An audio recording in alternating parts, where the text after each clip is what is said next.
Hello everyone, welcome to digital learning platform of Winsome International school. आज हम बात करने वाले हैं क्लास 12th के चैप्टर नंबर 4 के बारे में, यानी principles of inheritance and variations के बारे में। इस चैप्टर का ना हम आम भाषा में जनरली जेनेटिक्स भी बोलते हैं। जेनेटिक्स का नाम सुनते ही ना अच्छे अच्छे के पसीने छूट जाते हैं। इस चैप्टर में इतनी सारी टर्मिनोलॉजी है कि ना इतने सारे बेसिक कंसेप्ट हैं जो कि बच्चों को अगर समझ में नहीं आए तो दिमाग में सारा कचरा हो जाता है। ठीक है ना। तो इसके लिए क्या करेंगे, सबसे पहले कुछ बेसिक्स पढ़ेंगे आज, और उन बेसिक्स के पीछे का कंसेप्ट क्या है, वो ऐसी टर्मिनोलॉजी यूज क्यों की जाती है, ठीक है, ये सब चीजें क्यों बोली जाती है, जैसे जीन शब्द क्या है, ये इनहेरिटेंस, ये वेरिएशन, ये सारी चीजें क्या है। ठीक है ना। जब बेसिक समझ में आ जाता है ना तो चैप्टर हमारे लिए इजी हो जाता है। चलिए स्टार्ट करते हैं कुछ बेसिक कंसेप्ट। जेनेटिक्स क्या है? जेनेटिक्स जेनेटिक्स क्या है, सुनना ध्यान से। जेनेटिक्स बायोलॉजी की एक ऐसी ब्रांच है, बायोलॉजी की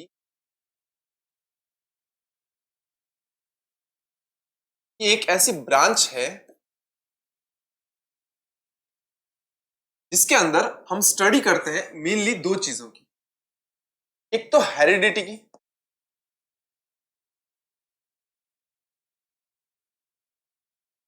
और एक वेरिएशंस की।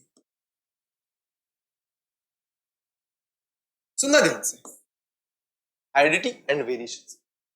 जेनेटिक्स क्या है? बायोलॉजी की एक ऐसी ब्रांच है जिसमें हम हेरिडिटी और वेरिएशंस, इन दोनों की क्या करते हैं, स्टडी करते हैं। बायोलॉजी आपको पता है लिविंग बींग्स की स्टडी से रिलेटेड है, उसमें कई सारी ब्रांचेस आती हैं, उसमें से एक ब्रांच आती है जेनेटिक्स। जेनेटिक्स में हम ये स्टडी करते हैं कि कैरेक्टर्स जो होते हैं वो अपने पेरेंट्स से अपनी आगे वाली जनरेशन में, यानी उनके ऑफ स्प्रिंग्स में, चिल्ड्रंस में कैसे जाती है।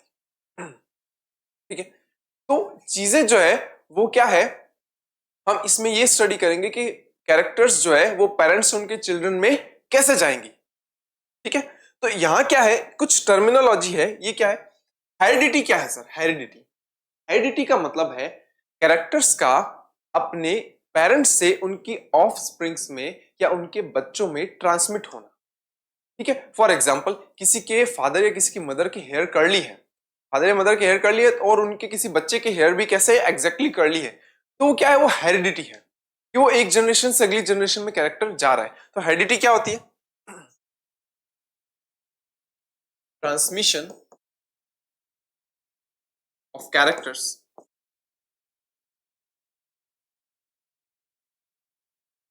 From parents to their of springs.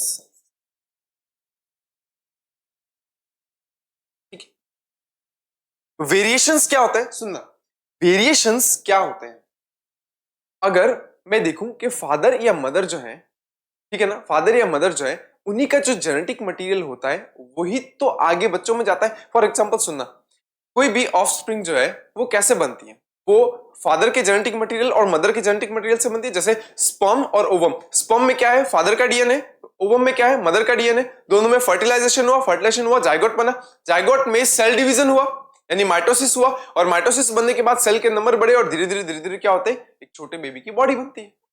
Correct. लेकिन जब एक बच्चा पैदा होता है तब आप देखते हो कि उसके अंदर कुछ कुछ कैरेक्टर्स ऐसे होते हैं जो फादर के होते हैं, कुछ कुछ कैरेक्टर ऐसे होते हैं जो मदर के होते हैं। ठीक है। जैसे एक बच्चा पैदा होता है, अरे इसकी आंखें तो इसकी मम्मी पे गई है, अरे इसकी नाक तो इसके पापा पे गई है। सीधी सी बात है। क्यों? क्योंकि कहीं ना कहीं उस बेबी के अंदर फादर और मदर का जो डीएनए है वो है, फादर और मदर का डीएनए है।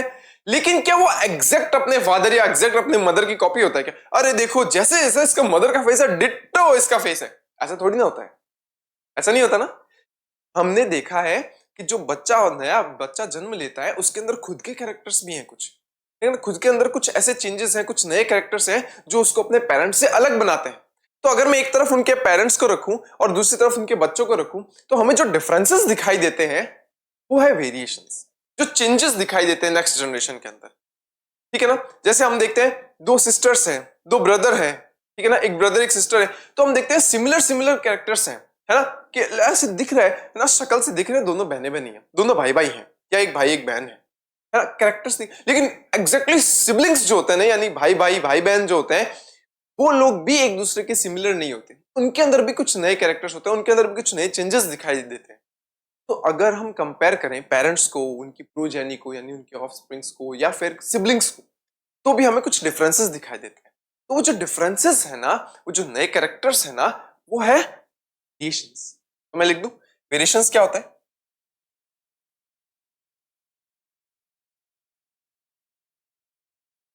Being parents and their progeny और differences between siblings is called variations. एक टर्मिनोलॉजी आती है इनहेरिटेंस। इनहेरिटेंस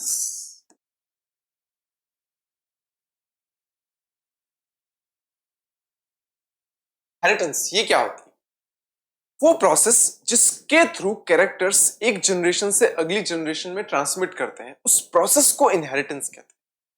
इसमें ना हेरिडिटी और इनहेरिटेंस में कंफ्यूज मत होना। यहाँ क्या है, कैरेक्टर्स जो है वो अपने फादर या मदर से क्या किए जा रहे हैं, किसी की बॉडी में गेन किए जा रहे हैं। यानी कि अगर मेरी बॉडी के अंदर मेरे फादर का कोई कैरेक्टर है तो वो हेरिडिटी है, कि वो मेरी हेरिडिटी है, कि वो मेरे फादर से आया है कैरेक्टर या मेरी मदर से कैरेक्टर मेरी बॉडी में आया है। किस प्रोसेस के थ्रू आया है? प्रोसेसेस इस चैप्टर में देखेंगे कि इस प्रोसेस के थ्रू वो एक जनरेशन से अगली जनरेशन में कैरेक्टर ट्रांसमिट करता है। सारे कैरेक्टर ट्रांसमिट भी नहीं करते, सारे कैरेक्टर ट्रांसमिट नहीं करते, कुछ एक करते हैं कुछ एक नहीं करते। किस प्रोसेस के थ्रू कैरेक्टर एक जनरेशन से अगली जनरेशन में गया है, दैट इज करेक्ट। अब देखो कुछ और बेसिक टर्मिनोलॉजी आती है। सबसे पहला एक वर्ड आता है फैक्टर, जो यहां बहुत जगह यूज आएगा, ठीक है ना। इसी को हम आम भाषा में आज हम कह देते हैं जीन। दूसरा आएगा कैरेक्टर, कैरेक्टर। तीसरा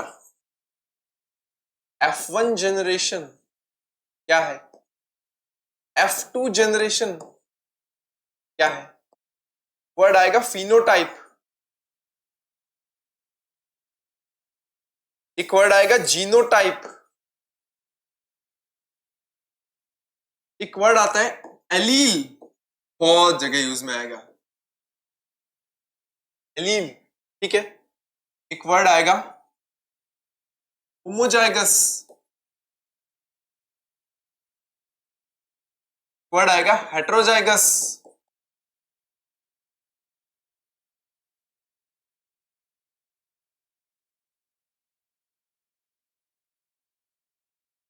हेट्रोजाइगस, ठीक है। एक टर्म आएगा डोमिनेंट, आएगा रेसेसिव। ये सारी चीजें क्या है, सारी की सारी टर्मिनोलॉजी है, उसको एक एक करके हम समझने की कोशिश करेंगे, ठीक है। एक वर्ड आता है ट्रेट,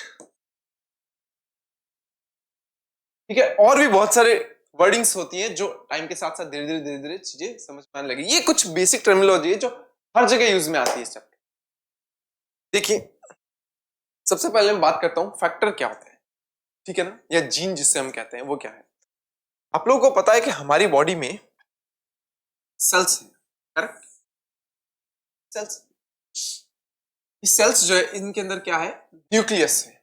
ये सेल है और इसके अंदर न्यूक्लियस है, और इसमें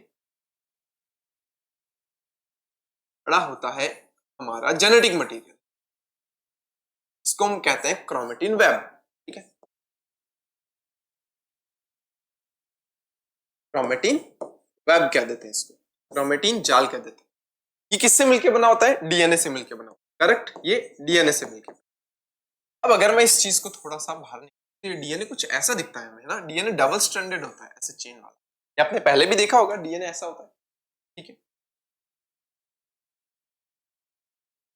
अब जो डीएनए का कुछ स्पेशल पार्ट होता है ना, डीएनए का कुछ स्पेशल पार्ट होता है, उसे हम जीन कहते हैं। फॉर एग्जांपल डीएनए का ये एक स्पेशल पार्ट है, एक स्पेशल पूरा डीएनए स्पेशल पार्ट, छोटा छोटा पार्ट है डीएनए का, उसे हम कह देते हैं जीन। एक साइंटिस्ट का नाम सुना है ना आपने 10th में? मेंडल, ग्रेगोर जॉन मेंडल, जिनको हम फादर ऑफ जेनेटिक्स बोलते हैं, है ना? उन्होंने इसके लिए टर्म यूज की थी फैक्टर। हालांकि उन्होंने इनको देखा नहीं था, लेकिन उन्होंने अपने एक्सपेरिमेंट्स के बेस पर यह अनुमान लगा लिया था कि हाँ ऐसा ऐसा ऐसा कुछ है। सोचो उनका दिमाग कितना शार्प चलता होगा। उन्होंने कुछ नहीं देखा, ये सारी चीजें, क्योंकि उस समय इतनी ज्यादा एडवांसनेस आई ही नहीं थी, हमारे पास माइक्रोस्कोप इतने एडवांस थे ही नहीं कि हम उसका देख लें, हम उसको जीन को देखें, डीएनए के पार्ट को देखें, वो काम कैसे करता है वो सब देखें। लेकिन फिर भी उन्होंने अब जो मटर के प्लांट्स के ऊपर अपने एक्सपेरिमेंट किए थे, उनके रिजल्ट के बेस पर उन्होंने कुछ ऐसे आइडियाज लगाए कि ऐसे ऐसे चीजें होती है और वास्तव में ऐसा मिला। इसलिए तो उनको फादर ऑफ जेनेटिक्स कहते हैं। तो यहां जो डीएनए का स्पेशल पार्ट है उसे कहते हैं जीन। ये मान लो जीन नंबर 1 है, 2 है, ठीक है। अब यहां ये करते क्या है, ये जीन्स जो होते हैं वो किसी भी कैरेक्टर को डिसाइड करवाने में एक बहुत बड़ा रोल प्ले करते हैं। तो ये जो जीन है ये क्या करते हैं, किसी भी कैरेक्टर को डिटरमाइन करवाते हैं। फॉर एग्जाम्पल किसी की आंखें जो है वो ब्लू कलर की है, मान लो जीन नंबर 1 है जो आई के कलर के लिए रिस्पॉन्सिबल है। तो ये क्या करेगा, ये जीन आई के कलर को डिसाइड करवाएगा। आई के कलर को डिसाइड करवाएगा कैसे, वो ब्लू हो सकती है, वो ब्राउन हो सकती है, वो ब्लैक हो सकती है, हो सकता है। और वो जीन या वो कैरेक्टर कहां से होगा, या वो फादर से आया होगा या वो मदर से आया होगा। इसलिए आप देखते हो कि फादर या मदर में से किसी के आईज ब्लू होने पर बेबी के आईज भी ब्लू होने के चांसेस रहते हैं, या नहीं? क्योंकि जो जेनेटिक मटेरियल है, जो डीएनए है, वो तो फादर या मदर से ही आया होगा ना हमारा, है ना? तो ये जीन जो है वो क्या है, that is a gene is a specific part of a DNA which determines an character. या इसी को हम क्या बोलते हैं, जीन जो होता है उसी को हम बोलते हैं यूनिट ऑफ इनहेरिटेंस। यानी क्योंकि यही तो जीन ही तो वो पार्ट होता है जो अगली जनरेशन में जाता है और वो कैरेक्टर डिटरमाइन करवाता है। तो क्या कर दूं, ये क्या है, ये है specific part of DNA determine character.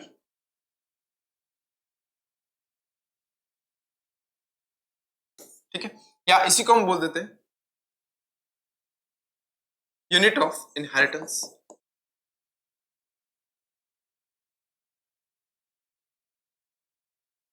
Correct. अब एक बात सुनो, ये डीएनए ये किसी कैरेक्टर को क्या करेगा, डिटरमाइन करवाएगा। अब कैरेक्टर क्या है सर, कैरेक्टर क्या है हमने देखा पीछे, ये तो हो गया फैक्टर।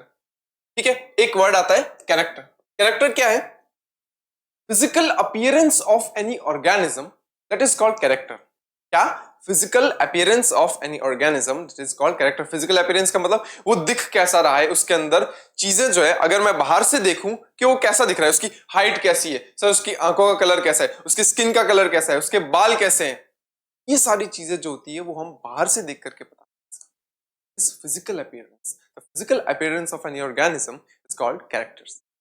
ठीक है, तो अगर मैं कैरेक्टर की definition,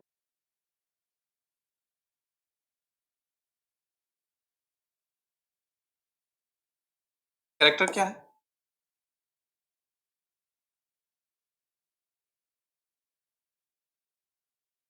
appearance of any organism is called character.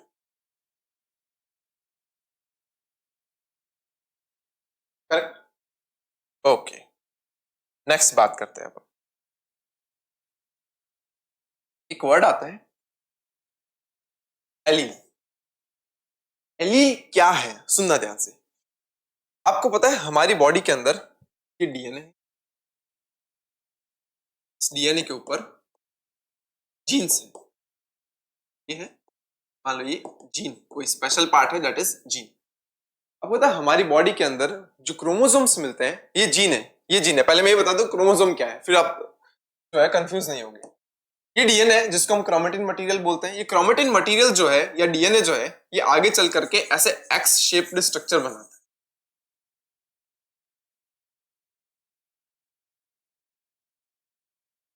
उसे हम क्या कहते हैं, उसे हम क्रोमोसोम कह देते हैं। उसे हम क्या कह देते हैं, क्रोमोसोम कह देते हैं।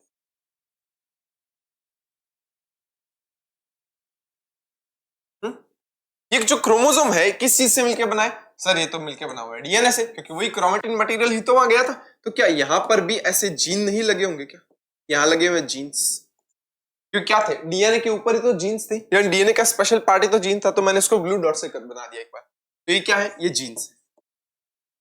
आपको पता है हमारी बॉडी में जो क्रोमोसोम्स मिलते हैं वो पेयर्स में मिलते हैं, यानी हर एक क्रोमोसोम जो है उसका एक जोड़ा मिलेगा, यानी कि 23 पेयर्स मिलते हैं। तो हमारी बॉडी में क्या आता है? 46 क्रोमोसोम होते हैं। हर एक क्रोमोसोम जो है उसका क्या है? एक जोड़ा मिलेगा। तो एक जोड़े के ऊपर जो लगे हुए जो जीन्स होते हैं, जोड़ा है, जैसे मान लो पहला नंबर क्रोमोसोम है,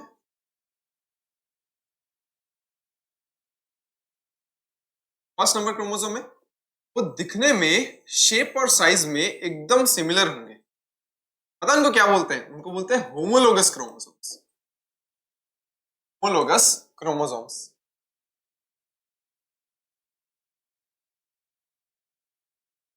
को होमोलोगस क्रोमोसोम्स कहते हैं। अब इनके ऊपर जो जीन्स लगे होते हैं, जैसे मान लो इस तरफ ये जीन लगा हुआ है, मान लो कोई भी जीन है, मान लो मैंने इसको बोल दिया ये कैपिटल टी है, और इस तरफ जो जीन लगा हुआ है वो क्या है? स्मॉल टी है। तो क्रोमोसोम्स हमेशा क्या होता है? होमोलोगस क्रोमोसोम्स हमेशा पेयर बना करके रहते हैं। तो उनके ऊपर जो लगे हुए जीन्स होते हैं वो भी सेम कैरेक्टर को डिसाइड करने वाले होते हैं। हाँ, उन कैरेक्टर्स को डिसाइड करने वाले जो जीन्स हैं वो थोड़े थोड़े अलग अलग हो सकते हैं। जैसे कैपिटल टी है, आपने पढ़ा होगा, कैपिटल टी जो होता है वो मटर के प्लांट में क्या करता है? हाइट को डिसाइड करवाता है और उसको लंबा बनाता है। और स्मॉल टी जो होता है वो क्या करता है? उसकी हाइट को कैसे रख देता है? डार्क रख देता है या छोटा रख देता है।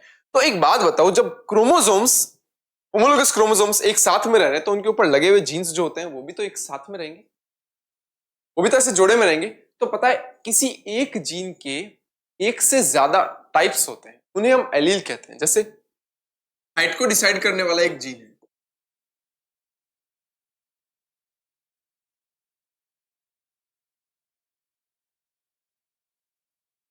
हाइट को डिसाइड करने वाला जो जीन है उसके दो टाइप्स हैं, एक है कैपिटल टी, एक है स्मॉल टी।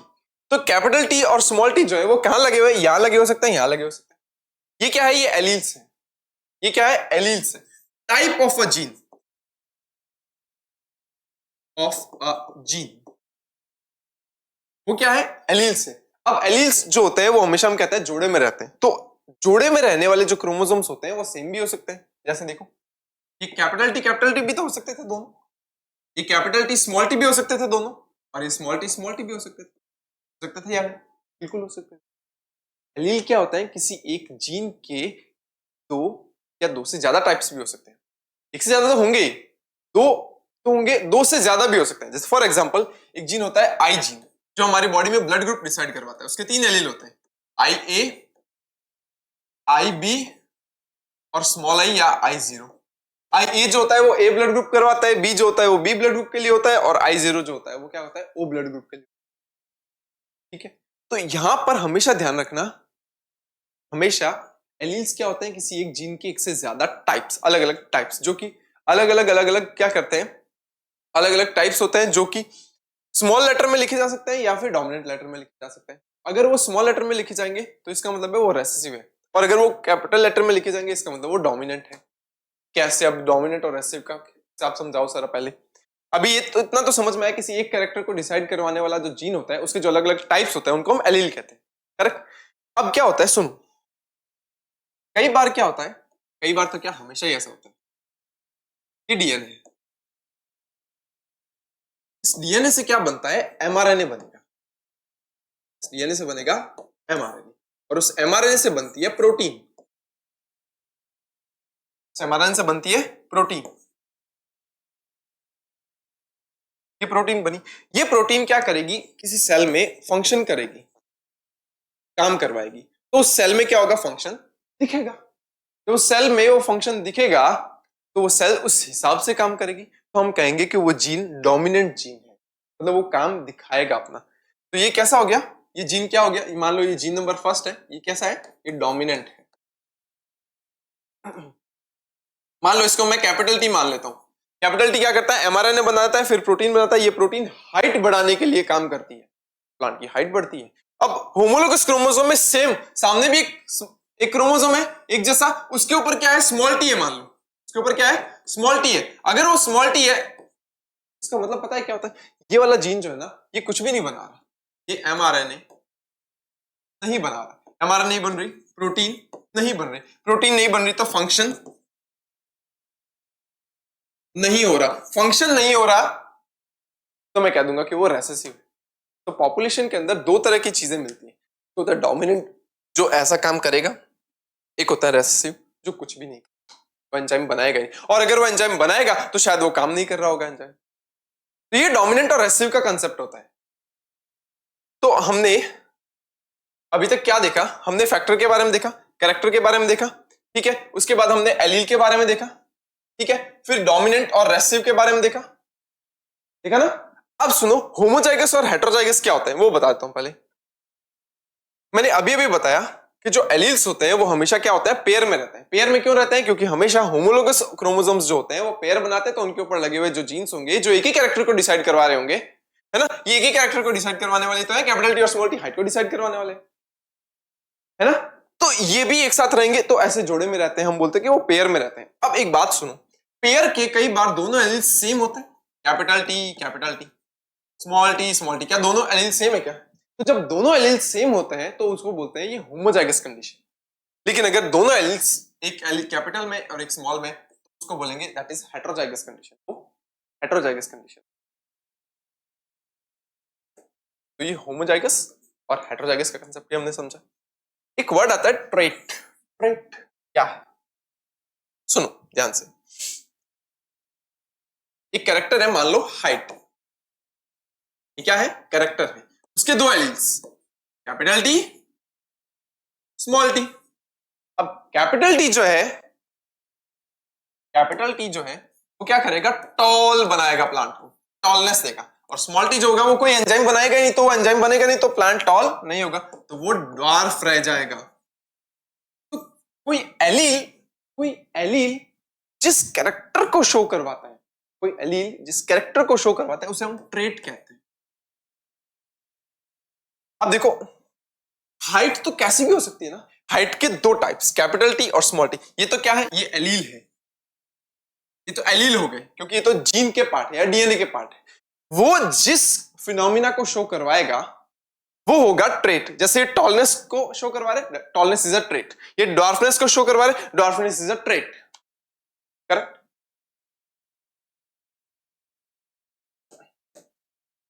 अब उसके बाद देखो क्या है,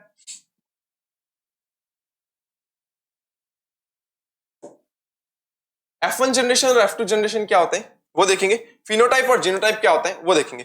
तो देखो, फिनोटाइप और जीनोटाइप क्या होता है। फिनोटाइप क्या होता है, outer appearance of any organism और अ प्लांट। प्लांट में बाहर से देखने पर मुझे क्या क्या चीजें दिखाई देती है, जो कैरेक्टर दिख रहे हैं, ठीक है ना, वो होते हैं, उनको बोलते हैं फिनोटाइपिक कैरेक्टर्स। फॉर एग्जाम्पल सुनो सुनो सुनो, जैसे कैपिटल टी है और स्मॉल टी।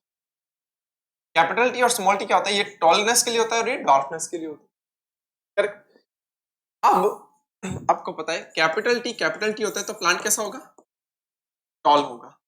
कैपिटल टी और स्मॉल टी होता है तो भी प्लांट टॉल ही होता है। क्यों, क्योंकि पता है कैपिटल टी जो होता है वो डोमिनेंट होता है स्मॉल टी के ऊपर, ये एंजाइम बनाएगा वो नहीं बनाएगा, तो कैरेक्टर टॉलनेस का ही दिखेगा। लेकिन क्या मैं इसको और इसको दोनों को बाहर से देख करके बता सकता हूं क्या कि ये कैपिटल टी वाला है कि स्मॉल टी वाला है, कैपिटल टी स्मॉल टी वाला है? नहीं बता, क्योंकि दोनों ही सेम इक्वली टॉल होंगे। इसलिए यहां पर मुझे क्या देखना पड़ेगा, मुझे उसका जेनेटिक कॉन्स्टिट्यूशन देखना पड़ेगा, यानी कि उसमें जीन के टाइप्स कैसे हैं, एलील्स कैसे हैं वो देखने पड़ेंगे। तो फिनोटाइप क्या होता है, बाहर से जो कैरेक्टर हमें दिखाई देता है, आउटर अपीयरेंस जो है, outer appearance of any organism, that is called phenotype. और उसके बाद क्या होता है, अगर मैं उसका जेनेटिक कॉन्स्टिट्यूशन देखूं, उसके अंदर कैपिटल टी है कि कैपिटल टी स्मॉल टी है, दैट इज अ जीनोटाइप, ठीक है। उसके बाद F1 जनरेशन क्या होती है, F2 जनरेशन क्या होती है, उसके बारे में बात करेंगे। तो F1 जनरेशन और F2 जनरेशन ये क्या होती है, F यहां पर होता है, F टर्म आता है फाइलियल के लिए, फाइलियल जनरेशन फर्स्ट, फाइलियल जनरेशन सेकंड, ये सारी चीजें।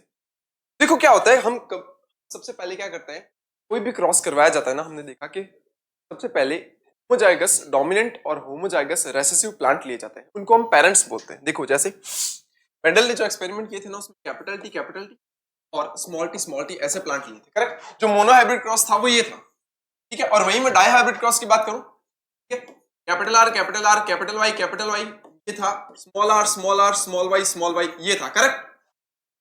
ये जो है ना ये होता है पेरेंट्स, तो मैं लिख दूं यहां पे ये है पेरेंट्स, ये पेरेंट्स है।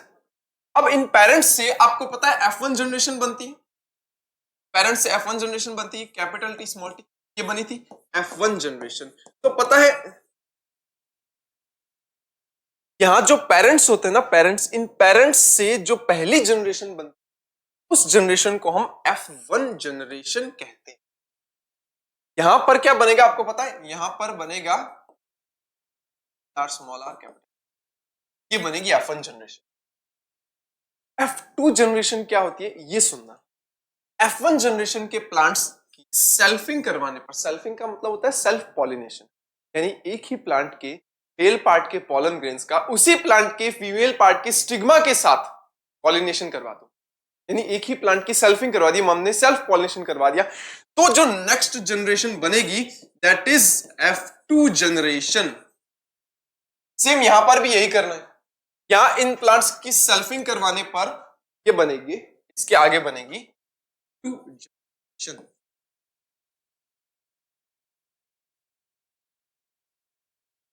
सेल्फिंग, सेल्फिंग करवाई हम, तो F1 जनरेशन F2 जनरेशन समझ में आई।